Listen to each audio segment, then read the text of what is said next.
हमने ये बात तो बहुत सुनी है कि जिंदगी एक रेस हो गई है, हम दौड़े चले जा रहे हैं, थोड़ा रुकना चाहिए, एक पॉज लेना चाहिए। मगर पॉज लेने के बाद क्या करना चाहिए? क्या इस बात की पूरी क्लैरिटी थी? शायद नहीं, और सोचा भी नहीं कि पॉज लेकर के क्या करेंगे। मगर आज की बुक समरी में इसका जवाब मिलेगा। आज की बुक समरी है स्टिलनेस इज द की, जिसे लिखा है रायन हॉलिडे ने। हर किसी की लाइफ में कुछ गोल्स, एम्बिशन और कुछ सपने होते हैं। हम सब अपनी लाइफ में कुछ बड़ा अचीव करना चाहते हैं। हम पावर, शोहरत और दौलत चाहते हैं, और इसके लिए हम दिन रात मेहनत करते रहते हैं। हम एक के बाद एक गोल्स अचीव करते जाते हैं, पर कभी संतुष्ट नहीं होते। ऐसा लगता है कि जैसे हम रुकना जानते ही नहीं। यहां तक कि लोग वर्कोहॉलिक बनते चले जा रहे हैं, जिसका खामियाजा आखिर में उनकी हेल्थ और उनके माइंड को भुगतना पड़ता है। मगर अपनी फैमिली, हेल्थ और टाइम को सेक्रीफाइस किए बिना क्या सक्सेसफुल होने का कोई और तरीका है? जी बिल्कुल है। सक्सेस पाने का एक सीक्रेट है कि आप अपनी लाइफ में स्टिलनेस अचीव करें। यकीन नहीं आता तो आज की इस बुक समरी में टाइगर वुड्स, माइकल जॉर्डन और कई फेमस लोगों की कहानी से आज हमें सीखने को मिलेगा, और आपके अंदर जो स्टिलनेस छुपी हुई है उसे पहचानने का भी मौका मिलेगा। तो आइए बिना देर किए शुरू करते हैं आज की book summary, stillness is the key by Ryan Holiday. आज के बिजी वर्ल्ड में सब कुछ सुपरफास्ट हो गया है, जहां रुक जाना या अपनी स्पीड कम कर देना कोई ऑप्शन नहीं है। जैसे देखो जल्दी में है, हर कोई जल्द से जल्द सक्सेस की सीढ़ियां चढ़ना चाहता है। लोगों को लगता है कि दिन रात काम करने के बाद ही उन्हें सक्सेस मिल सकती है, पर सच तो यह है कि यह भाग दौड़ कभी उनकी इच्छाओं को पूरा नहीं कर पाएगी। आज के इस माहौल में स्टिलनेस यानी कि ठहराव की लोगों को सख्त जरूरत है। लेकिन सवाल यह है कि स्टिलनेस अचीव कैसे की जाए? स्टिलनेस हमें सक्सेस की तरफ कैसे ले जा सकती है? इस समरी में आप उन 3 डोमेन के बारे में जानेंगे जिन पर फोकस करके हम स्टिलनेस अचीव कर सकते हैं। ये 3 डोमेन हैं आपका माइंड, सोल और बॉडी। सिर्फ माइंड की मत सुनो, बल्कि अपनी चेतना और बॉडी पर भी जरूर ध्यान दें। एक क्लियर माइंड, अच्छी चेतना और हेल्दी बॉडी का हमारी लाइफ में काफी अहम रोल है, जिनकी हेल्प से हम स्टिलनेस अचीव कर सकते हैं। इस समरी में कुछ ऐसी स्ट्रेटजीज के बारे में बताया गया है जो जाने माने लोगों ने अपनी लाइफ में स्टिलनेस अचीव करने के लिए यूज की है, जैसे John F Kennedy, Tiger Woods और माइकल जॉर्डन। उनकी कहानी आपको बताएंगी कि कैसे स्टिलनेस लोगों को उनकी इच्छा और सपनों को पूरा करने में हेल्प करती है। ये एक ऐसी एडवाइस थी जिसमें अगर जरा सी भी चूक हो जाती तो दुनिया तबाह हो सकती थी। यानी ये उन लाखों करोड़ों लोगों का सवाल था जिनकी जिंदगी अब सिर्फ कैनेडी के हाथ में थी। न्यूक्लियर क्राइसिस के वक्त कैनेडी ने किसी भी तरह का प्रेशर अपने ऊपर हावी नहीं होने दिया।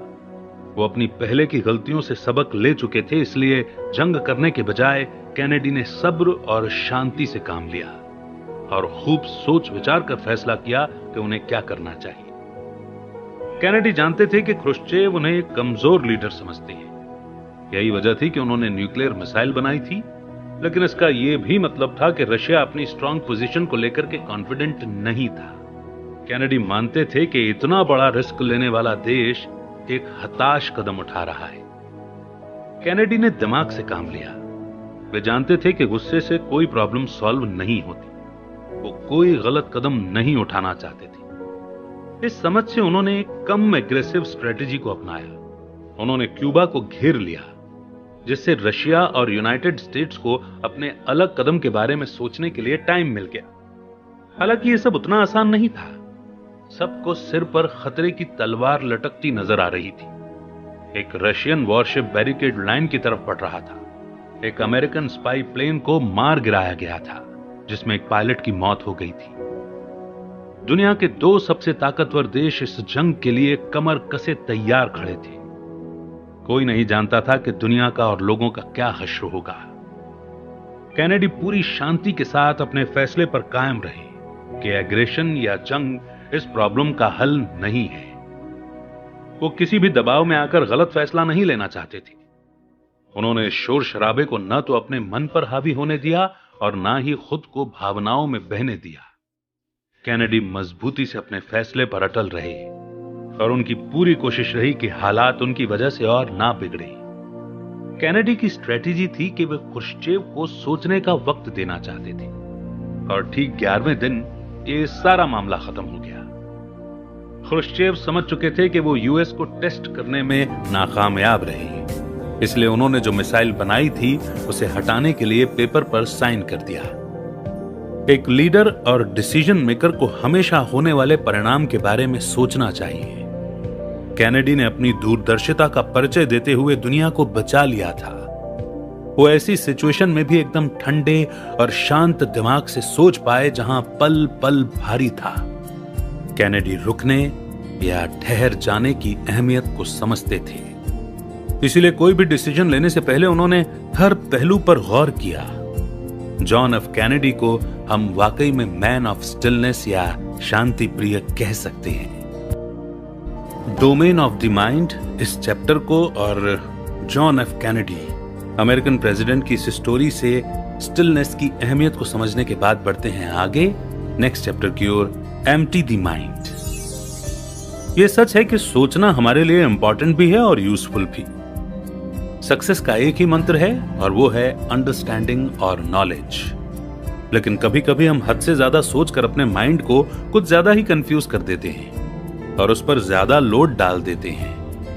हम कई बार ऐसी बेकार की बातें सोचने लगते हैं जो हमारे माइंड को डिस्ट्रैक्ट करती रहती हैं। लेकिन अगर आप अपने माइंड को खाली करोगे तो वहां फालतू बातों के बजाय अंडरस्टैंडिंग और डिस्कवरीज के लिए जगह बन जाती है।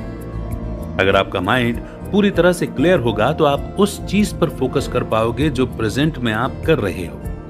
डी.टी. सुजुकी, जिन्होंने वेस्ट में बुद्धिज्म को पॉपुलर बनाया था, उनका मानना था कि कई लोग सिर्फ इसलिए महान काम कर पाए क्योंकि वो ना तो बहुत ज्यादा सोचते थे और ना ही बहुत ज्यादा चिंता करते थे। सुजुकी कहते थे कि आर्ट ऑफ फॉरगेटफुलनेस यानी कि भूल जाने की कला को अगर लंबे समय तक किया जाए तो इंसान फिर से बच्चों जैसा मासूम बन सकता है। जब आपके अंदर बच्चों जैसी मासूमियत आ जाती है तो आपको ऐसा लगेगा जैसे आप सोच ही नहीं रहे हैं। एक चाइनीज फिलोसोफर थे हुआंग हो, जिनका कहना था कि अगर आप फास्ट माइंड चाहते हैं तो इसके लिए आपको अपने माइंड को या तो खाली करना होगा या ब्रेन की एक्टिविटीज को कम करना होगा। मार्कस ऑरेलियस ने भी लिखा है कि माइंड की स्टिलनेस अचीव करने के लिए आपको अपने ब्रेन से पास्ट और फ्यूचर को हटाना होगा, यानी कि जो गुजर चुका है उसे भूलना होगा और जो अभी हुआ नहीं है उसकी चिंता करना छोड़ना होगा। अपने मन को साफ कर उसे शुद्ध रखो, क्योंकि ये हमारी बॉडी की सबसे पवित्र जगह है। आप अपने माइंड में आने वाले थॉट्स को कंट्रोल कर सकते हो। आप अपने जजमेंट और बेकार की चिंताओं को चूज करके उन्हें फिल्टर कर सकते हो, जो आपके माइंड को डिस्टर्ब करते हैं। हद से ज्यादा सोचकर खुद बहुत ज्यादा लोड मत डालो। एकदम शांत और खामोश रहकर अपना काम करो, क्योंकि आपके माइंड को शांति और सुकून की जरूरत है। Popular baseball player Shawn Green ने 2002 में लॉस एंजलिस डॉजर्स के लिए खेला था। शॉन को साल के $14 मिलियन मिले थे, लेकिन इसके बावजूद वो गेम में कोई कमाल नहीं कर पाए। उनके मैनेजर्स ने एक बेसबॉल प्लेयर के तौर पर उनकी काबिलियत पर उंगली उठाना शुरू कर दी और उनके फैंस जो उनके दीवाने थे उन्होंने शॉन का खूब मजाक उड़ाया। शॉन के बेसबॉल करियर की ये सबसे खराब परफॉर्मेंस रही थी, लेकिन सच तो यह था कि उस वक्त शॉन का दिमाग एकदम बेचैन था। उनके मन में 100 चीजें चल रही थी। शॉन इस हार के बाद इस कदर निराश हुए कि उन्हें अपनी एबिलिटी पर शक होने लगा था। वो इतने ज्यादा नर्वस हो गए कि उन्हें लगा कि यह उनके करियर का दी एंड है। अपने दिमाग को शांत रखने के लिए उन्होंने बुद्धिज्म का सहारा लिया, जबकि एक बेसबॉल प्लेयर के तौर पर उनका सफर जारी रहा। उन्होंने अपने माइंड को एकदम क्लियर और खाली कर दिया था, जो उन्होंने बुद्धिज्म से सीखा था। शॉन ने उन नेगेटिव थॉट्स को कंट्रोल करना सीख लिया था, जिसके कारण उनकी परफॉर्मेंस अफेक्ट होती थी। 23 मई यानी कि 23 मई 2002 में एक गेम के दौरान उनकी परफॉर्मेंस एवरेज रही। उनकी टीम हारी भी और जीती भी। शॉन जानते थे कि उन्हें ट्रेनिंग पर फोकस करने के लिए अपने माइंड से सारे नेगेटिव थॉट्स को निकालकर बाहर करना होगा, और गेम में अपनी बारी आने से पहले ही शॉन ने अपने माइंड को एकदम कंट्रोल कर लिया था। उन्होंने अपने माइंड में एक भी नेगेटिव थॉट नहीं आने दिया और सिर्फ गेम पर फोकस करते रहे। उस दिन अपने फर्स्ट बैट के दौरान उन्होंने थर्ड पिच में बेसबॉल को हिट किया था और उनकी ये शानदार परफॉर्मेंस गेम के 8वीं इनिंग तक चलती रही। इससे पहले वाले गेम में शॉन की जो खराब परफॉर्मेंस रही थी, उसकी भरपाई उन्होंने इस गेम में अपनी एक्सीलेंट परफॉर्मेंस से कर दी थी। टीम के मैनेजर चाहते थे कि 5 एक्सीलेंट बैट के बाद अब शॉन को थोड़ा रेस्ट करना चाहिए, लेकिन उन्होंने मना कर दिया। अब उनके माइंड में कोई डाउट, कोई स्ट्रेस नहीं था और ऊपर से उनके फैंस भी उन्हें लगातार चीयर कर रहे थे। इसीलिए उन्हें फिर से अपना माइंड क्लियर करना था। शॉन का जोश देखने लायक था। वो किसी बच्चे की तरह खेल रहे थे जिसे हार या जीत की कोई टेंशन नहीं होती, वो तो बस गेम एंजॉय करता है। जब उन्होंने बॉल को दूर तक हिट किया तो उनके टीम के साथी खुशी से पागल हो गए। शॉन ने जब अपना माइंड पूरी तरह से खाली किया तब वो बॉल से पूरी तरह से कनेक्ट हो पाए। वो बेस को राउंड करते वक्त भी एकदम शांत बने रहे। उन्होंने ग्रेटेस्ट वन गेम परफॉर्मेंस के तौर पर बेसबॉल में रिकॉर्ड बना डाला था। बेसबॉल की हिस्ट्री में शॉन ग्रीन पहले बुद्धिस्ट बेसबॉल प्लेयर थे। बुद्धिज्म ने शॉन को एक शांत और क्लियर माइंड रखना सिखाया था। एक शांत और शोरगुल से खाली मन के कारण ही शॉन एक बार फिर से सक्सेस की ऊंचाइयां छू पाए थे। अगर शॉन अपने माइंड को खाली करके लाइफ में इतने सक्सेसफुल हो सकते हैं तो आप क्यों नहीं हो सकते? सो माइंड को एम्प्टी करने की इंपॉर्टेंस को समझने के बाद बढ़ते हैं आगे नेक्स्ट चैप्टर की ओर, the domain of the soul. Stillness के और भी सोर्स हैं, जैसे अपनी फीलिंग्स के प्रति ईमानदार रहना, दूसरों के साथ एक हेल्दी और केयरिंग रिलेशनशिप, निस्वार्थ भाव रखना, सेल्फ कंट्रोल, सही और गलत की पहचान होना। ये कुछ ऐसी चीजें हैं जो स्टिलनेस अचीव करने के लिए बेहद जरूरी हैं। अगर आपका दिल ही बेचैन है तो भला दिमाग कैसे शांत रह सकता है? इस खालीपन का सबसे ज्यादा शिकार तो आपकी सोल यानी कि चेतना यानी कि आत्मा होगी। जो लोग बहुत ज्यादा सोचते हैं उन्हें जरूरी चीजें दिखाई नहीं देती और उनका मन किसी भी चीज में नहीं लगता। खुशी, संतोष और स्टिलनेस यानी कि शांति या ठहराव हमारी सोल से निकलता है। जिस इंसान को शांति और सुकून चाहिए उसे सही और गलत के बीच का फर्क पता होना चाहिए, तभी वो चैन से जी पाएगा। आपको अपने दिल से जलन और नफरत की भावना मिटानी पड़ेगी, तभी आप खुश रह पाएंगे। दूसरों के साथ एक मीनिंगफुल रिलेशनशिप डेवलप करने की कोशिश कीजिए और जो आपके पास है उसे अप्रिशिएट करना सीखिए। जो भी करो मॉडरेशन में करो, यानी न कम न ज्यादा। जो मिला है उसके लिए ऊपर वाले का शुक्रिया अदा करो। ये कुछ तरीके हैं जो आपको लाइफ में स्टिलनेस अचीव करने में हेल्प करेंगे। याद रहे कि एक शुद्ध और साफ चेतना के साथ ही इंसान अपनी लाइफ को महान बना सकता है। टाइगर वुड्स एक फेमस गोल्फर हैं जो काफी अमीर और फेमस हैं। उनके पास दुनिया का हर ऐशो आराम है। उनके जैसी लाइफ जीने का सपना हर कोई देखता है। गोल्फ में अपने शानदार करियर की बदौलत उन्हें एक आइकॉन माना जाता है। इसके अलावा टाइगर के पास एक लविंग फैमिली भी है जिसे वो बहुत प्यार करते हैं, लेकिन फिर भी वे दुखी महसूस करते थे। इतना सब कुछ होने के बाद भी टाइगर को जिंदगी में कभी सच्चा सुख नहीं मिला। उनके पिता अर्ल वुड्स ने 2 शादियां की थी और टाइगर उनकी दूसरी बीवी के बेटे थे। टाइगर के पिता बेहद सख्त मिजाज इंसान थे। वो एक गरीब परिवार में पैदा हुए थे और उन्होंने रेसिज्म यानी कि नस्ल के आधार पर भेदभाव को काफी करीब से झेला था। टाइगर जब 1 साल के बच्चे थे तो उनके पिता ने उन्हें पहली बार गोल्फ से इंट्रोड्यूस कराया और उन्हें एक हाई चेयर में बैठा दिया गया था जबकि उनके पिता गोल्फ खेल रहे थे। गोल्फ को लेकर टाइगर के अंदर एक अजीब सा जुनून डेवलप हो गया था। यहां तक कि 9 महीने की उम्र से ही वो गोल्फ के बॉल को हिट कर सकते थे। टाइगर वुड्स जब 2 साल के थे तो अपनी स्किल्स दिखाने के लिए उन्हें एक टेलीविजन शो में इनवाइट किया गया। टाइगर ने न जाने कितने घंटे अपने गैराज में अपने पिता से गोल्फ सीखते हुए गुजारे थे। ये उन्हें खुद भी याद नहीं है और उसके बाद गोल्फ कोर्स में न जाने कितने घंटों की ट्रेनिंग के बाद उनकी गोल्फ स्विंग में निखार आया। जिसने उन्हें इस गेम का मास्टर बना दिया। उनके पेरेंट्स उन्हें अलग अलग गोल्फ टूर्नामेंट में लेकर जाया करते थे। उन्होंने टाइगर के लिए बेस्ट से बेस्ट कोच हायर किए। कोच से ट्रेनिंग लेने के बावजूद टाइगर के पिता उन्हें कंसंट्रेशन की प्रैक्टिस कराया करते थे।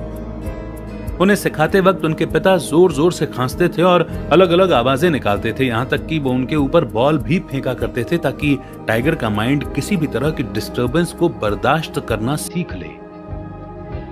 उनके पिता का मानना था कि अगर टाइगर मामूली शोर से भी डिस्ट्रैक्ट होने लगेंगे तो वो कभी कोई टूर्नामेंट नहीं जीत सकते। इसलिए उन्हें अपने माइंड पर कंट्रोल करना सीखना होगा।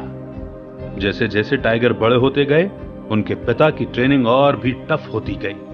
उनके पिता उन्हें गुस्सा दिलाने और गेम से डिस्ट्रैक्ट करने के लिए उन्हें भला बुरा कहते थे या कोई इंसल्टिंग बात कह दिया करते थे। उनके पिता टाइगर को विनम्रता सिखाने के लिए प्रैक्टिस के दौरान चीट किया करते थे। पर जैसा कि टाइगर का कहना है कि उनके पिता की टफ ट्रेनिंग ने उन्हें एक ऐसा इंसान बना दिया जिसके अंदर कोई भावना नहीं है। टाइगर कहते हैं कि उनके पिता ट्रेनिंग के दौरान कई बार जब हद से ज्यादा गुजर जाते तो वो बोल सकते थे कि अब बस बहुत हो गया, पर उन्होंने ऐसा कभी नहीं किया। टाइगर को टफ ट्रेनिंग मिल रही थी और वो इसे एंजॉय भी कर रहे थे। उनके पिता का कहना था कि इनफ या बस बहुत हो गया शब्द लूजर्स और उन लोगों के लिए हैं जो हार मान लेते हैं। टाइगर ने अपना हर गेम जीता और हमेशा वर्ल्ड के नंबर 1 गोल्फर बने रहे। सफलता की इन ऊंचाइयों को छूने के बाद उन्हें लगने लगा था कि जो लोग उनसे जुड़े हुए हैं वो बहुत लकी हैं और उन्हें वही करना चाहिए जो टाइगर चाहते हैं। टाइगर को लगता था कि जो दौलत, शोहरत और इज्जत उन्हें मिली है उसके वो पूरे हकदार हैं। सफलता उनके सिर चढ़कर बोल रही थी। उन्हें इतना घमंड हो गया था कि वो अपनी लाइफ से किसी को भी किक मारकर निकाल सकते थे और 2006 में अपने पिता की मौत के बाद उनका एटीट्यूड और भी ज्यादा खराब होता चला गया। 2008 में पैर की चोट लगी होने के बावजूद उन्होंने एक बेहद टफ मैच जीता। ये उनकी 14वीं यानी कि 14th बड़ी जीत थी। इस गेम के बाद उन्होंने 6 महीने का ब्रेक लिया। इसके कुछ ही टाइम बाद टाइगर की वाइफ ने उन पर चीटिंग का आरोप लगा दिया था। मामला अभी ठंडा भी नहीं हुआ था कि टाइगर की कार का एक्सीडेंट हो गया। ऊपर से उनकी वाइफ ने डिवोर्स के लिए केस फाइल कर दिया था। इन 10 सालों में उन्होंने एक भी बड़ा अवार्ड नहीं जीता था। ये टाइगर वुड्स की जिंदगी का सबसे खराब दौर था। उनकी प्रोफेशनल और पर्सनल लाइफ में उथल पुथल मची हुई थी। न्यूज़पेपर गर्मा गर्म खबरें उड़ा रहे थे कि टाइगर के कई पॉर्न स्टार्स और वेट्रेस के साथ अफेयर थे। उन पर यह भी इल्जाम था कि उन्होंने चर्च के पार्किंग लॉट में अपनी फैमिली फ्रेंड्स की बेटियों के साथ फिजिकल रिलेशनशिप बनाए थे। यहां तक कि टाइगर को सेक्स रिहैब भेजा गया, जिसके चलते उनके सारे स्पॉन्सर्स भी हाथ से निकल गए। उनकी फैमिली लाइफ तो बर्बाद हुई सो हुई, फाइनेंशियली भी उन्हें काफी नुकसान उठाना पड़ा क्योंकि डिवोर्स के बाद उन्हें अपनी वाइफ को $100 मिलियन देना पड़ा। टाइगर के पिता उन्हें गोल्फ सिखाते वक्त स्टिलनेस ऑफ माइंड की ट्रेनिंग दिया करते थे, लेकिन लाइफ के बाकी पहलुओं में टाइगर बेहद कमजोर और इमैच्योर साबित हुए। उन्होंने अपनी लाइफ की कई अहम चीजों को नजरअंदाज किया, जैसे कि गहरे रिश्ते, सही और गलत की पहचान, मॉडरेशन और सेल्फलेसनेस। ये और बात है कि बाद में टाइगर को अपनी हर गलती का एहसास भी हुआ। उन्होंने कहा कि एक इम्बैलेंस्ड लाइफ में कोई मजा नहीं है।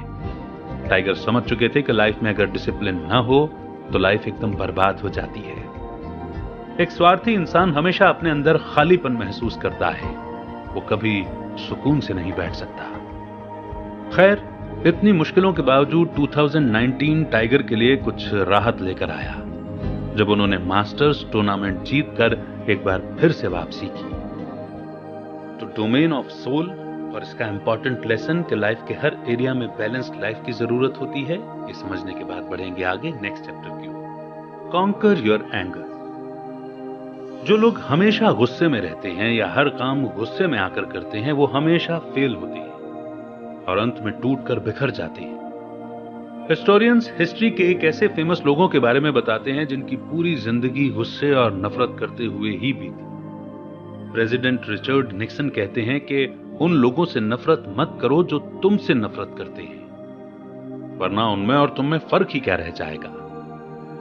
नफरत इंसान को बर्बाद कर देती है।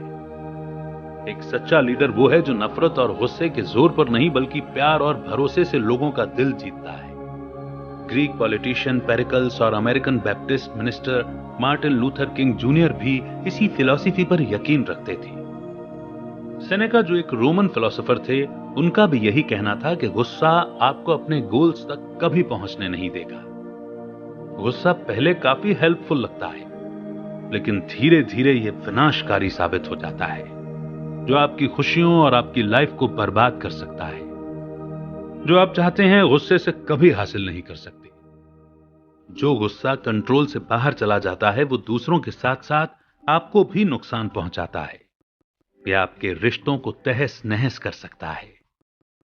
गुस्से को कंट्रोल करने का सबसे बढ़िया तरीका यह है कि जिस वक्त आपको गुस्सा आए, ऐसे बन जाओ जैसे आप बहरे, गूंगे और अंधे हो। अपने स्ट्रॉन्ग इमोशंस को खुद पर हावी मत होने दो। ऐसी जगहों या लोगों से दूर रहो जो आपको गुस्सा दिलाते हैं। जितना हो सके उन्हें अवॉइड करो, और जैसे ही आपको लगे कि आपका टेम्पर बढ़ रहा है तो तुरंत वहां से हट जाओ।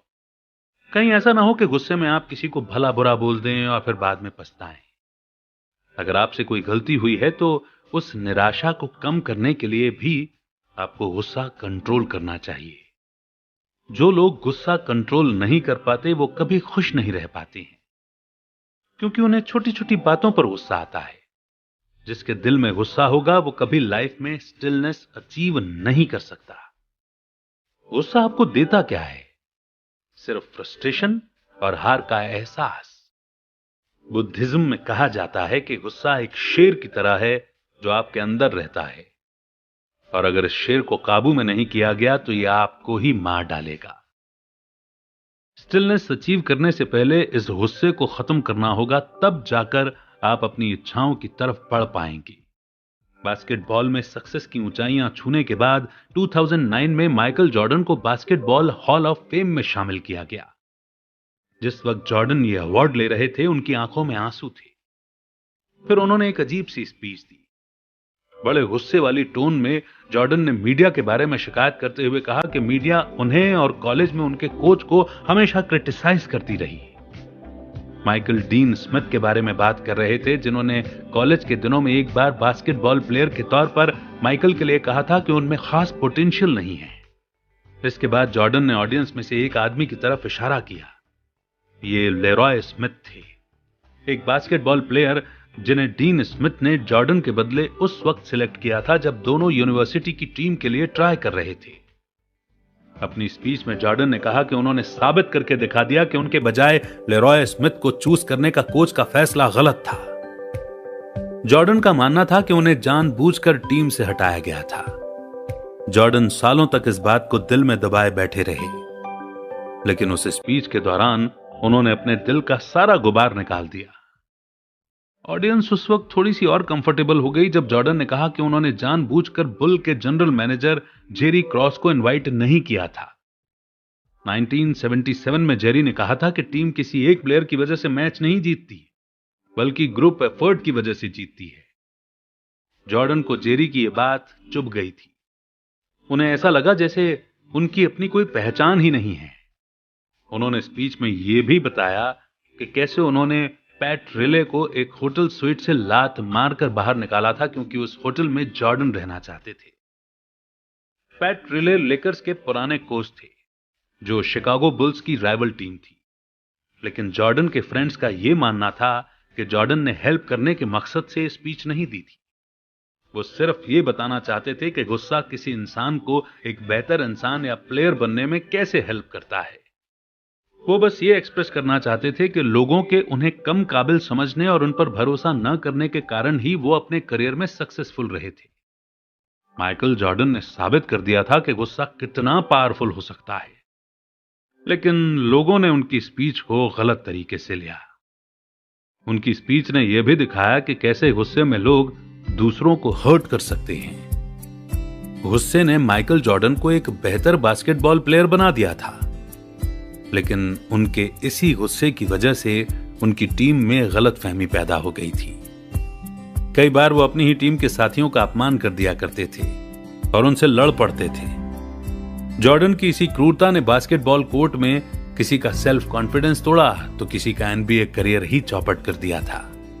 बेशक वो एक महान बास्केटबॉल प्लेयर हैं, लेकिन उनके गुस्से और बदले की भावना ने उनकी इमेज खराब कर दी थी। उनका बर्ताव किसी भी तरह से बर्दाश्त नहीं किया जा सकता था। कोई दो राय नहीं है कि माइकल जॉर्डन ने बास्केटबॉल को अपना सुरक्षित स्थान बना लिया था, लेकिन जीत के लिए वो किसी भी हद तक जा सकते थे, किसी को भी हर्ट कर सकते थे, यहां तक कि खुद को भी। माइकल जॉर्डन का नेगेटिव बिहेवियर कहीं से भी आइडियल नहीं था जिसे कि फॉलो किया जा सके। नेक्स्ट चैप्टर है से नो। बॉडी उतनी ही इंपॉर्टेंट है जितना कि सोल और माइंड। आपकी मेंटल और स्पिरिचुअल कैपेसिटी का क्या फायदा है अगर आप फिजिकली स्ट्रांग नहीं हैं, क्योंकि बॉडी में ही सोल और माइंड की जगह है। नेक्स्ट चैप्टर में हम स्टिलनेस ऑफ बॉडी के बारे में चर्चा करेंगे, पर अभी एक और इंपॉर्टेंट बात। एक जाने माने sports psychologist doctor Jonathan feeder कहते हैं कि नए बेसबॉल प्लेयर्स को बैट पकड़कर पीछे रखने में दिक्कत होती है। वो एक परफेक्ट पिच चूज किए बिना ही लगातार हिट करते रहते हैं।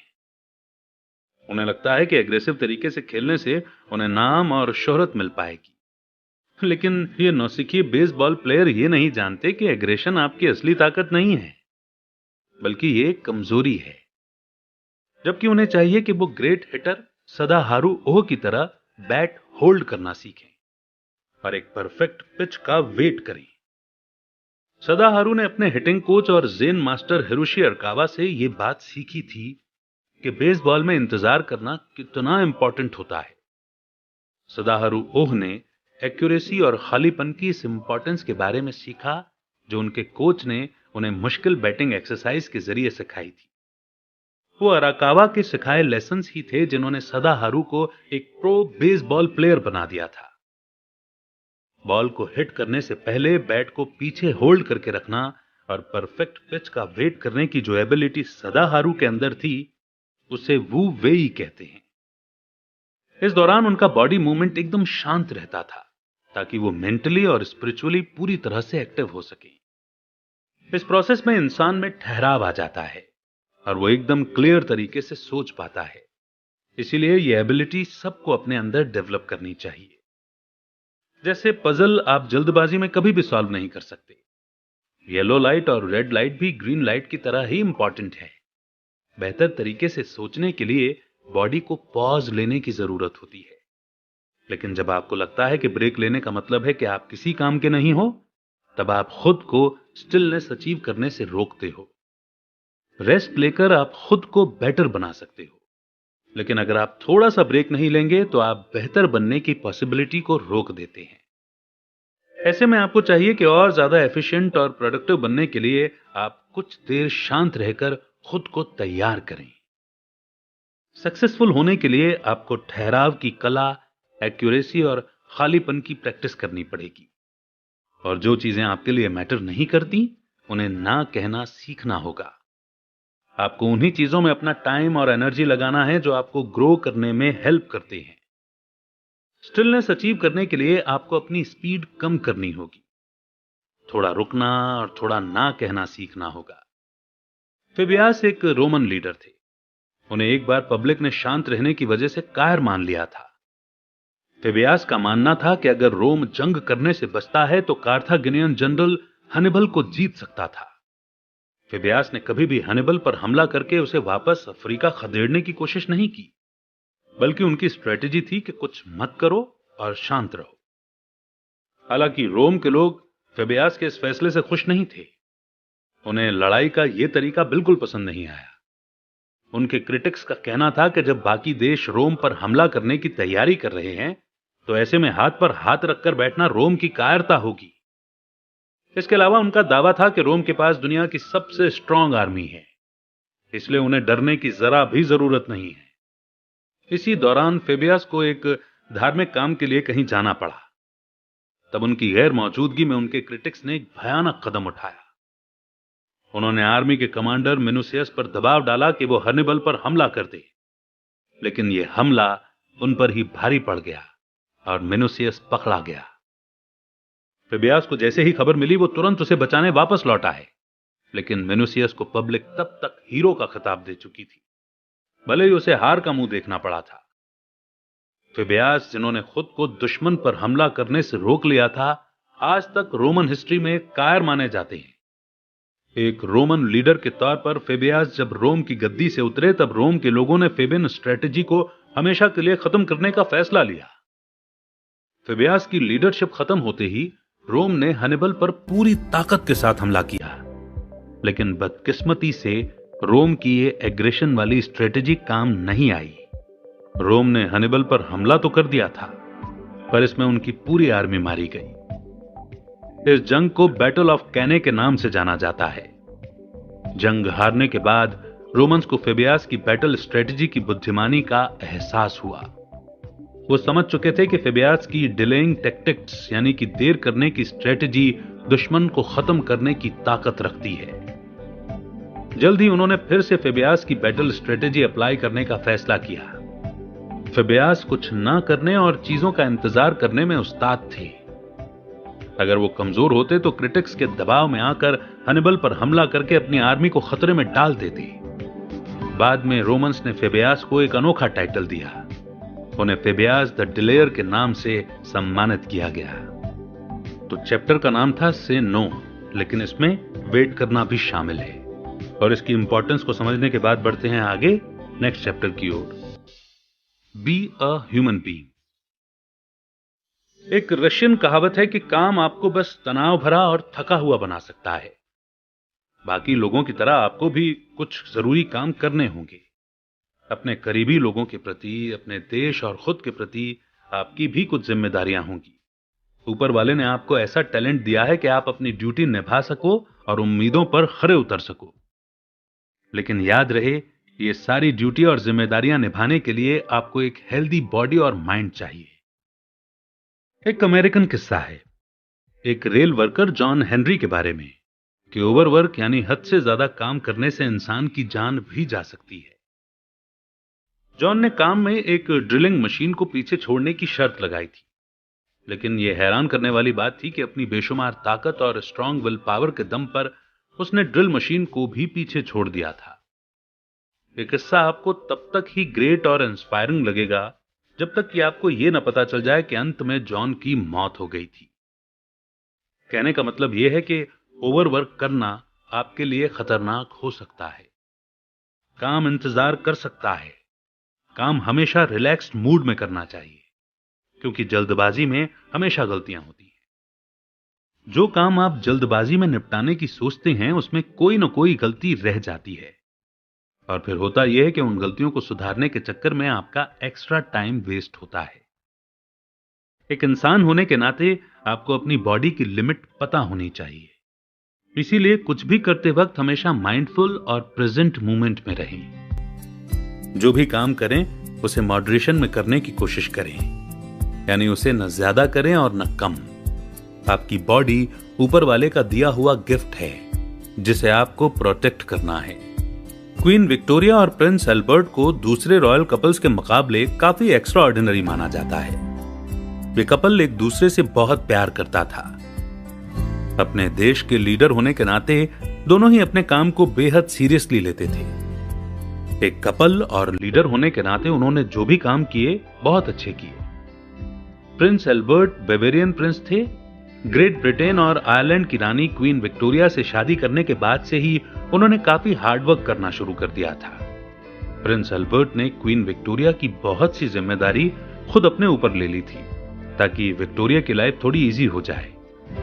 प्रिंस एल्बर्ट सही मायनों में मैन ऑफ डिसिप्लिन थे, लेकिन साथ ही वो कंजर्वेटिव और एम्बिशियस भी थे। प्रिंस एल्बर्ट और क्वीन विक्टोरिया दोनों ही वर्कोहोलिक किस्म के थे। उनकी लीडरशिप में ब्रिटिश एम्पायर खूब फूला फला। प्रिंस एल्बर्ट खुशी खुशी हर जिम्मेदारी को उठाते चले गए जो क्वीन विक्टोरिया ने उन्हें दी थी।